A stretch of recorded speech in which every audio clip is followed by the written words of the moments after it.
હાલો મિત્રો, કેમ છો? આપણે બધા છો મજામાં. તો અમે જઈ રહ્યા છીએ વેરાવળ ને અમે પૂગી ગયા છે દોણેશ્વર. જોઈ રહ્યા છો દોણેશ્વરનું મંદિર, નદી છે. અહીંયા પહેલાં નાની નાની દુકાનો છે. જે અહીંયા આપણે ફરવા આવીએ ત્યારે આ મંદિર અહીંયા પગે લાગવાનું, અહીંથી ફરી અને અહીંયા નદી, સૂર્યનારાયણ ભગવાનના દર્શન પણ કરી લીધા છે. જોઈ રહ્યા છો, બહુ મજા આવે એવું પ્લેસ છે. ને અહીંથી પછી આપણે 1 નંબર જઈએ એટલે આપણે મજા આવે. મંદિર આગળ હનુમાન દાદાનું મંદિર છે ને અહીંયા ઉપર પણ મંદિર છે માતાજીનું. ઠેસર આ છે ઓટોમેટિક ઠેસર ને આમાં પાછળ આવેલી છે ટ્રોલી, જેમાં સારોલું ભરાઈ જાય છે. આપણે જે મંદિર દેખાય છે મંદિર નથી, ગુરુકુળ છે, સ્કૂલ. અહીંયા છોકરાઓને ભણવાનું. આ મોટો બધો ડેમ છે જ્યાંથી પાણી પડતું હોય, અત્યારે બંધ છે. તો હવે અમે નીકળવાની તૈયારી કરીએ છીએ.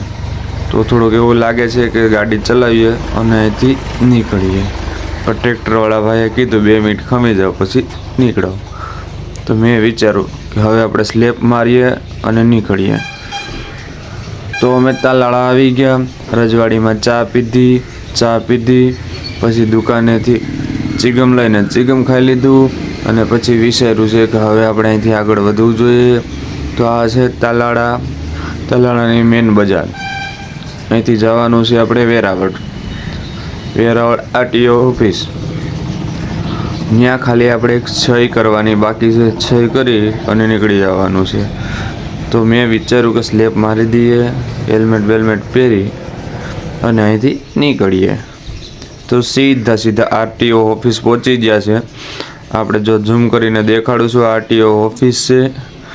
એજન્ટ હજી આવ્યા નથી, થોડીક વાર લાગી. હું પણ એની વાટે છું. એજન્ટ આવી જાય એટલે સહી કરવાની છે, સહી કરી અને નીકળી જાય. આ દ્રશ્ય તમને દેખાય છે તે આરટીઓ ઓફિસના દ્રશ્ય છે. જેમ કે અહીંયા બહુ મજા આવે એવું છે, પણ નાઇટ રોકાવાય એવું નથી.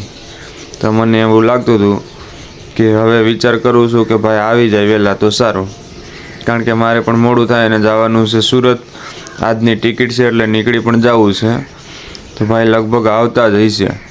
તમારે કોઈને લાયસન્સ જો કરાવવું હોય તો અહીંયા ભાઈ કરી આપશે.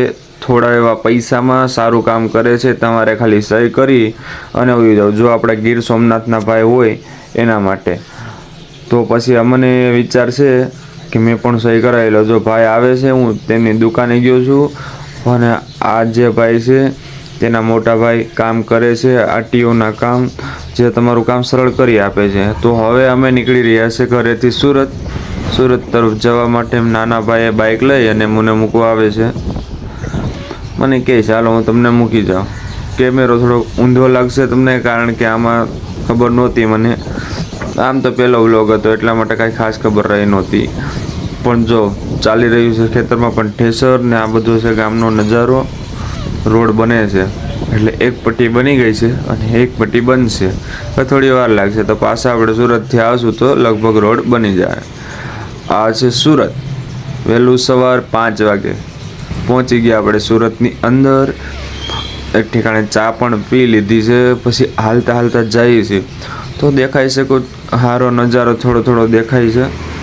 ને નાઇટ છે એટલે થોડુંક વ્યૂ પણ બ્લેક દેખાય, પણ નહીં સારું લાગે છે. સવારમાં 5 વાગ્યામાં વોકિંગ કરતા માણસો પણ જોવા મળે.